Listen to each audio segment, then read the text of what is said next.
तो चलिए स्टूडेंट, आज हमारे पास जो आया है पेपर का क्वेश्चन जो आए हैं वो है M4R5 मॉर्निंग बैच के, ठीक है, जो कि है 21 अगस्त एग्ज़ाम के पेपर IoT का जो पेपर आज का हुआ है उसके क्वेश्चन हम आपसे डिस्कशन करेंगे, एनालिसिस करेंगे, जिससे कि आगे वाले जो बच्चे हैं जैसे कि जिनका पेपर 22 तारीख को या 23 तारीख को या फिर 24 को, 25 को या 26 को या 1 सितंबर तक जो हिमाचल प्रदेश में बच्चे का एग्ज़ाम चलेगा, उन बच्चों को ये क्वेश्चन बहुत सारे हेल्पफुल होंगे।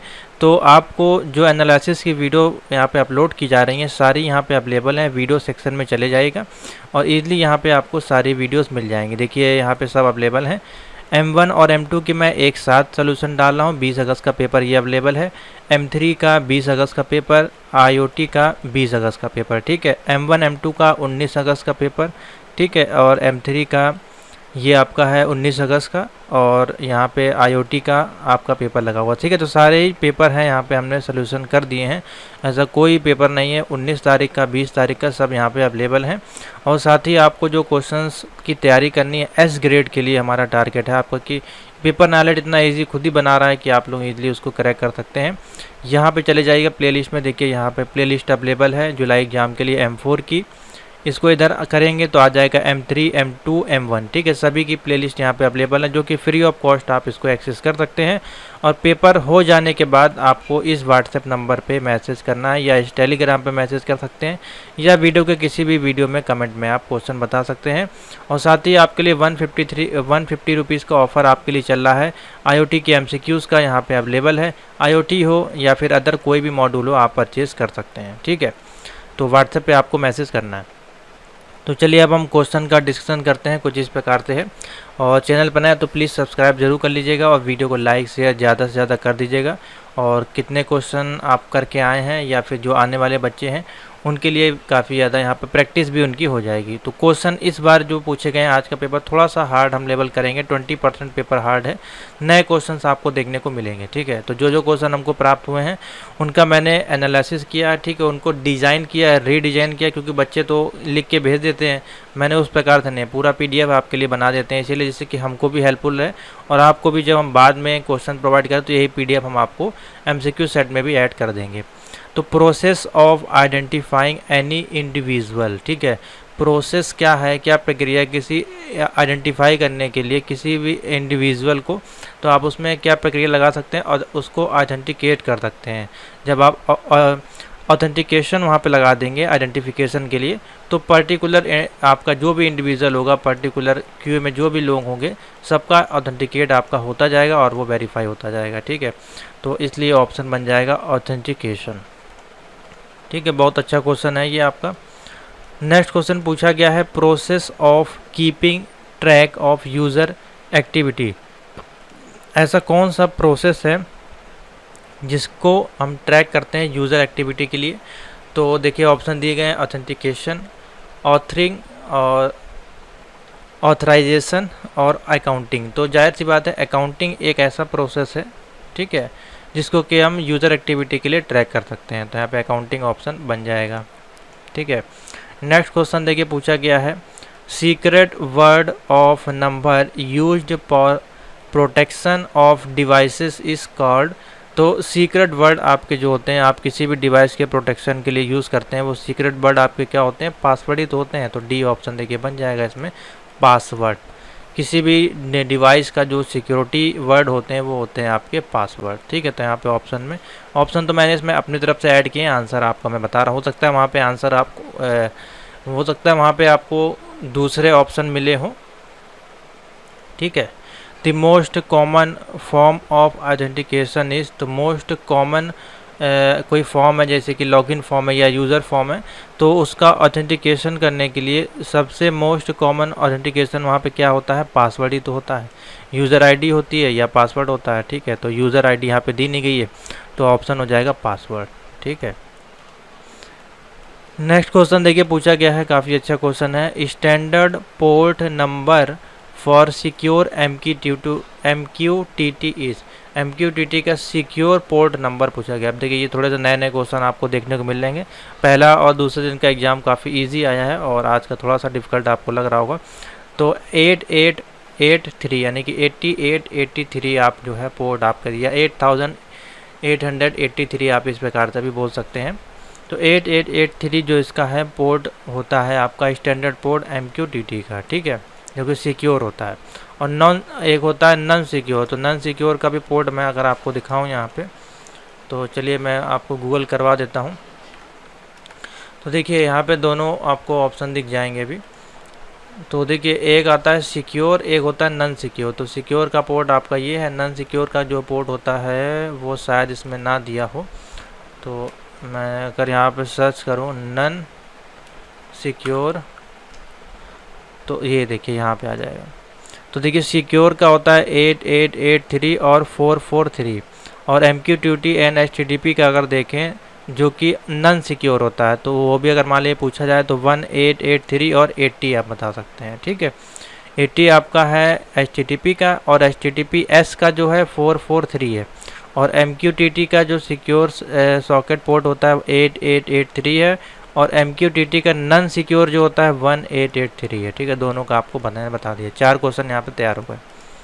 नेक्स्ट आते हैं IANA स्टैंड फॉर। IANA का फुल फॉर्म देखिए, नया क्वेश्चन है, अभी तक किसी में नहीं पूछा गया है। तो IANA का जो फुल फॉर्म होता है इंटरनेट असाइंड नंबर अथॉरिटी। क्या होता है? Internet assigned number authority, internet assigned numbers authority, ठीक है। क्वेश्चन को रट लीजिए, जैसे कि ऑप्शन आपको देखने में दिक्कत ना हो। MQTT is standard. MQTT आपका एक स्टैंडर्ड है, यस या नो या बोथ या नन ऑफ द अबव आपको बताना है। तो यस ऑप्शन बन जाएगा, MQTT इज ए स्टैंडर्ड, ठीक है। तो ए ऑप्शन बना ली, बाकी वहाँ पे जो भी ऑप्शन है यस इसका ऑप्शन बनेगा। उसके बाद एक क्वेश्चन पूछा गया है टर्म SSL और TSL का फुल फॉर्म आपका क्या होता है। तो देखिए टर्म SSL का होता है सिक्योर सॉकेट लेयर, और TLS का होता है transport layer security, transport layer security. Secure socket layers और ट्रांसपोर्ट लेयर सिक्योरिटी इसका जो है फुल फॉर्म बन जाएगा, ठीक है। नोट कर लीजिए, अच्छा क्वेश्चन है, पूछा जा सकता है। उसके बाद नेक्स्ट क्वेश्चन आपका पूछा गया है which one out of this is not a data link layer technology. इसमें से कौन सा जो है डेटा लिंक लेयर टेक्नोलॉजी नहीं है। तो HTTP कौन सा ऑप्शन हो जाएगा? HTTP जो आपका है वो डेटा लिंक लेयर में नहीं आती है, ठीक है। नेक्स्ट क्वेश्चन है विच transport layer protocol is used by DHCP। DHCP का भी फुल फॉर्म आपको पता होना चाहिए, तो चलिए मैं आपको दिखा देता हूँ। DHCP का फुल फॉर्म नोट कर लीजिए, DHCP, ठीक है। तो देखिए इसका फुल फॉर्म होता है डायनेमिक होस्ट कॉन्फ़िगरेशन प्रोटोकॉल। क्या होता है? Dynamic host configuration protocol. पूछा जा सकता है। IP का फुल फॉर्म नोट कर लीजिए, इंटरनेट प्रोटोकॉल, ठीक है। दोनों 2 क्वेश्चन तैयार हुए। तो विच transport layer protocol use by DHCP? UDP, user datagram protocol, ठीक है। UDP का भी फुल फॉर्म नोट कर लीजिए, UDP मान लीजिए पूछा जाए, यूज़र डेटाग्राम प्रोटोकॉल, ठीक है। 4-5 क्वेश्चन यहाँ से और तैयार हो गए आपके।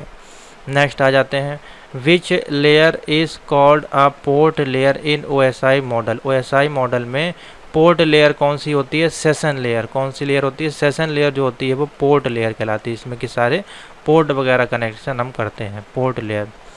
Each IP packet must contain, यानी कि सभी IP पैकेट में जो कंटेन होता है वो क्या होता है? सोर्स और डेस्टिनेशन IP एड्रेस। जाहिर सी बात है कि कहाँ से सोर्स स्टार्ट है, कहाँ पहुँचना है उसको, यानी कि कहाँ से स्टार्ट हो रहा है आपका IP और कहाँ से वो IP पहुँच रहा है, वो उसका IP पैकेट जो है उसको दर्शाता है, ठीक है। Source and destination IP address, तो ऑप्शन बन जाएगा D वाला इसमें से। नेक्स्ट क्वेश्चन पूछा गया है what is the standard length of MAC address. देखिए यहाँ पूछ लिया गया, अभी 2 दिन से जो आपका है IPv4 का वर्जन पूछा जा रहा था।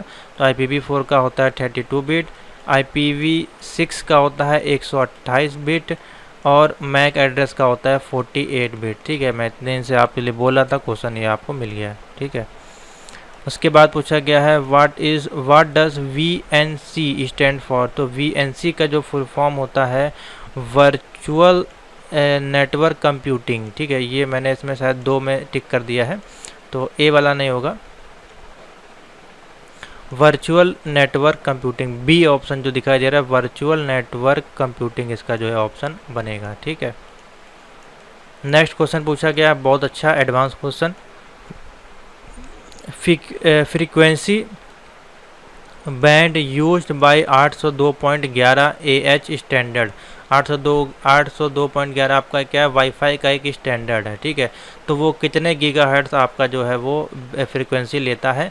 तो यहाँ पे देखिए सब लिखा हुआ, अगर सब ना भी ले, मान लीजिए ऑप्शन में दिया हो तो 1 गीगाहर्ट्ज़ अगर आपको कहीं दिख जाए तो 1 गीगाहर्ट्ज़ इसका आंसर बन जाएगा, ठीक है।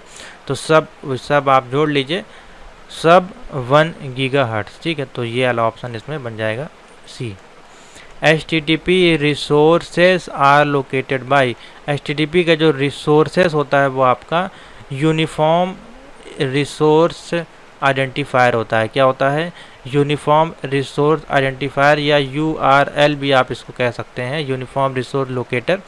तो फिलहाल इसमें जो ऑप्शन होगा, अब देखिए यूनिक यहाँ पे दिया है, यूनिफॉर्म तो कहीं दिया नहीं है, तो हो सकता है कि इसमें ऑप्शन हमने मिस्टेक कर दिया हो, हमारे पास यही फिलहाल ऑप्शन प्राप्त हुए हैं। तो इसके अनुसार जो ऑप्शन है यही होगा, यूनिफॉर्म रिसोर्स आइडेंटिफायर या लोकेटर, दोनों अगर आप ऑप्शन देखें तो आप टिक कर सकते हैं, ठीक है। MQ2T का देखिए बार बार ये फुल फॉर्म पूछा जा रहा है, 19 को ही पूछा गया, 20 को भी और 21 को भी ये क्वेश्चन पूछा गया है। मैसेज क्यूइंग टेलीमेट्री ट्रांसपोर्ट, क्योंकि देखिए क्वेश्चन रिपीट होंगे, जाहिर सी बात है, नालेट हर बार नए क्वेश्चन बनाएगा, लेकिन जो सिलेबस में है उसको सिलेबस से कैसे हटाया जा सकता है, तो वो आपको हर बार देखने को मिलेगा, हर बच्चे को वो क्वेश्चन फेस करने पड़ेंगे। तो कुछ क्वेश्चन आपको जो है रिपीटेड मिलेंगे, इजी क्वेश्चन जो होते हैं वो हर एक सेट में आपके लिए रखे गए हैं। तो MQTT का फुल फॉर्म है मैसेज क्यूइंग टेलीमेट्री ट्रांसपोर्ट, ठीक है।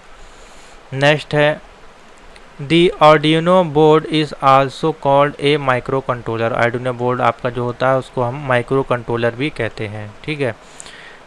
IDE का full form integrated development environment, integrated development environment, काफ़ी अच्छा क्वेश्चन है। नेक्स्ट क्वेश्चन पूछा गया है, is the language used by Arduino IDE to code easily. तो आपका आर्डिनो IDE जो है C++ लैंग्वेज पे काम करता है, ठीक है। तो ईजिली ऑप्शन बन जाएगा C++। USB का देखिए फुल फॉर्म पूछा गया है, यूनिवर्सल सीरियल बस। USB का फुल फॉर्म होता है universal serial bus. Next question पूछा गया है, two ground circuit pin is used in Arduino. Arduino में जो ग्राउंड सर्किट है उसके लिए हम क्या यूज़ करते हैं, GND, यानी कि ग्राउंड पिन्स का यूज़ करते हैं, ठीक है। उसको शॉर्ट में लिखा जाता है, आपकी डिवाइस होती है आर्डिनो की, उसमें अगर आपने देखा होगा आर्डिनो में, तो वहाँ पे आपका मैं आपको अगर दिखाना चाहूँ तो यहाँ पे आपका जो है GND आपका जो है शॉर्ट में लिखा रहता है, ठीक है। तो देख लीजिए, अगर आपको नहीं पता है तो मैं कोशिश करता हूँ कोई इमेज में आपको दिखाने की। तो देखिए ये इमेज है, इसमें जो है ये एनालॉग पिन है, ये पावर पिन है, देखिए यहाँ पे GND लिखा हुआ, ये आपका ग्राउंड है, एक इधर ग्राउंड होता है 13 के बाद, ठीक है। 3 ग्राउंड आपके इसमें अवेलेबल रहते हैं, ठीक है। तो ऑप्शन बन जाएगा GND। The 5 volt pin of Arduino supply volt of power. तो 5 वोल्ट की सप्लाई है आपकी, तो 5 वोल्ट की है तो 5 वोल्ट ही तो आपको वो देगी, उसमें कम थोड़ी ना देगी, ठीक है। तो 5 वोल्ट ऑप्शन बन जाएगा इसमें। Pins are also known as digital pin. Digital pins आपके कितने होते हैं, तो डिजिटल पिन देखिए ये लिखा हुआ है डिजिटल पिन्स, ये है आपके डिजिटल पिन। तो 0 से लेकर 13 तक आपके ये डिजिटल पिन्स होते हैं यहाँ पे, ठीक है। तो आप संख्या बता सकते हैं कितने, 13 होते हैं डिजिटल पिन्स। नेक्स्ट पूछा गया, Arduino board support output voltage. तो आर्डिनो यूनो में देखिए कितने वोल्टेज सपोर्ट करता है, 3.3 वोल्टेज सपोर्ट करता है, और एक देखिए 5 वोल्टेज, 2 वोल्टेज आपके जो है वो सपोर्ट करता है, ठीक है। तो ऑप्शन क्या बन जाएगा, 5 वोल्ट एंड 3 वोल्ट। इसी में आपसे पूछा जा सकता है कि आपके जो है एनालॉग पिन्स कितने होते हैं, तो एनालॉग पिन्स बता सकते हैं 6 होते हैं आपके, ठीक है, इस प्रकार से। तो इसी से संबंधित क्वेश्चंस आपके पूछे जाते हैं इसमें। नेक्स्ट है IoT में ए स्टैंडर्ड आपका क्या होता है। ए का मतलब क्या होता है, internet of things architecture, internet of things architecture, A का मतलब है आर्किटेक्चर, ठीक है। नेक्स्ट क्वेश्चन पे आ जाइए, AWS स्टैंड फॉर, AWS का फुल फॉर्म पूछा गया Amazon web services, Amazon web services, नया क्वेश्चन देखिए आया। SOD का फुल फॉर्म बताना है segregation of duties, segregations of duties, segregations of duties, note कर लीजिए, अच्छा क्वेश्चन है। API का फुल फॉर्म पूछा गया application programming interface, application programming interface, ठीक है।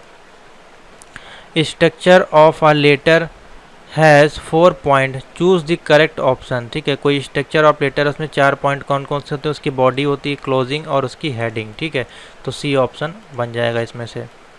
उसके बाद क्वेश्चन पूछा गया, a letter is formal when two individual or organization in between of each other communicate. तो ठीक है, कोई भी आपका इंडिविजुअल है और कोई कंपनी है तो उसके बीच में हम क्या करेंगे, फॉर्मल कम्युनिकेशन करेंगे, लेटर जो भी होगा कम्युनिकेट करेगा। ठीक है, उसके बाद देखिए पूछा गया है, the person who transmit the message is called sender. ठीक है, कोई पर्सन है जो ट्रांसमिट कर रहा है मैसेज को, तो वो क्या है, सेंडर ही तो है, किसी को भेज रहा है, सेंडर।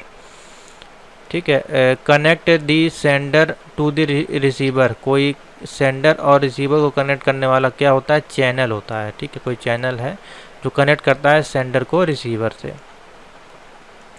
नेक्स्ट क्वेश्चन है, reading is ideal and help comparison is silent. ठीक है, रीडिंग करना है आइडियल और हेल्प करे आपको कंपैरिजन में, तो आपको क्या है, साइलेंट होकर उसको पढ़ना है। ठीक है, तो साइलेंट हो जाएगा। What is the full form of R and D, तो रिसर्च एंड डेवलपमेंट के ऑप्शन बन जाएगा research and development. Next question पूछा गया आपका, communication include instance of unrestrained communication between informal people who share a casual report which each other, informal option हो जाएगा। ठीक है, अच्छा क्वेश्चन है ये भी। नेक्स्ट क्वेश्चन पे आ जाइए, a holiday is declared in organisation by, अगर आपको हॉलीडे चाहिए यानी कि छुट्टी चाहिए और आपकी ऑर्गेनाइजेशन है, कोई कंपनी है जहाँ पे आप काम करते हैं, वो क्या डिक्लेयर करेगी आपके लिए, कोई एक नोटिस निकालेगी। ठीक है, कि हाँ इतने दिन से इतने दिन के लिए हॉलीडे होगा। ठीक है, तो नोटिस आपकी जारी की जाएगी, तो ए ऑप्शन बन जाएगा। देखिए यहाँ पे एक वर्ड आया है स्पेक्ट्रोस्कोप्स। स्पेक्ट्रोस्कोप एक इंस्ट्रूमेंट है जो यूज़ करता है कौन, डॉक्टर लोग यूज़ करते हैं। ठीक है, अभी देखिए क्वेश्चन अच्छा है, नया क्वेश्चन है, spectroscope instrument is used by doctors. Next question पूछा गया है, which one of the following is not a reserved keyword in C, main जो है आपकी कोई रिजर्व्ड कीवर्ड नहीं होती है। ठीक है, what is the output of the below program integer में आपका पूछा गया है, constant integer A equal to 10 दिया है, प्रिंट और परसेंट डी लगा दिया। अब इसमें देखिए स्कैनर वगैरह कहीं लगाया नहीं गया तो एक कंपाइलर एरर दे देगा। ठीक है, पूरा प्रोग्राम सही नहीं लिखा है, तो इसमें आ जाएगा आपको कंपाइलर एरर आ जाएगी। ठीक है, उसके बाद देखिए लाइब्रेरी फंक्शन POW बिलोंग करता है हेडर फाइल, POW यानी कि पावर, कि मैथ का फंक्शन है, math.h हेडर फाइल का फंक्शन है। ठीक है, उसके बाद देखिए पूछा गया library function get ch belong with header file, तो गेट ch आपके जो है यूज़ करते हैं हेडर फाइल conio.h के साथ। अगर हमको गेट ch चाहिए तो हमको conio हेडर फाइल जो है अपने यहाँ पे यूज़ करनी पड़ेगी, जैसे कि इंटीजर में लिखा है, यहाँ पे हमको conio यूज़ करना पड़ेगा इसके पहले। ठीक है, studio.h लिखते हैं, उसके नीचे conio.h लिखना पड़ेगा, ये दोनों को एक साथ यूज़ करना पड़ेगा गेट ch के लिए। नेक्स्ट है, how many loops are there in C language, तो सी लैंग्वेज में आपके 3 लूप होते हैं, डू, वाइल और आपके फॉर लूप। ठीक है, तो इस प्रकार से हो जाएगा। तो ये है स्टूडेंट आज के जो क्वेश्चन, इजी भी थे थोड़े हार्ड भी थे, तो उन सभी बच्चों को बहुत बहुत थैंक यू हम कहना चाहेंगे जो बच्चे क्वेश्चंस नोट करके लाते हैं, याद करके आते हैं या किसी भी माध्यम से हम तक पहुंचाते हैं, उन सभी बच्चों को सबसे पहले बहुत ज़्यादा थैंक्स है। और वीडियो को प्लीज़ आप लोग लाइक करें, ज़्यादा से ज़्यादा शेयर करें, जिससे कि बच्चों को हेल्प मिले क्वेश्चन को प्रैक्टिस करने में, तैयार करने में। अगर इस प्रकार के क्वेश्चंस आपको अगले पेपर में देखने को मिलते हैं तो काफ़ी ज़्यादा हेल्पफुल हो जाएगा। ठीक है, तो थैंक यू फॉर वॉचिंग, और कंटिन्यू आप लोग तैयारी करते रहें, व्हाट्सएप पे मैसेज करते रहें, और इसी के बाद हम लोग प्रैक्टिकल की तैयारी करेंगे।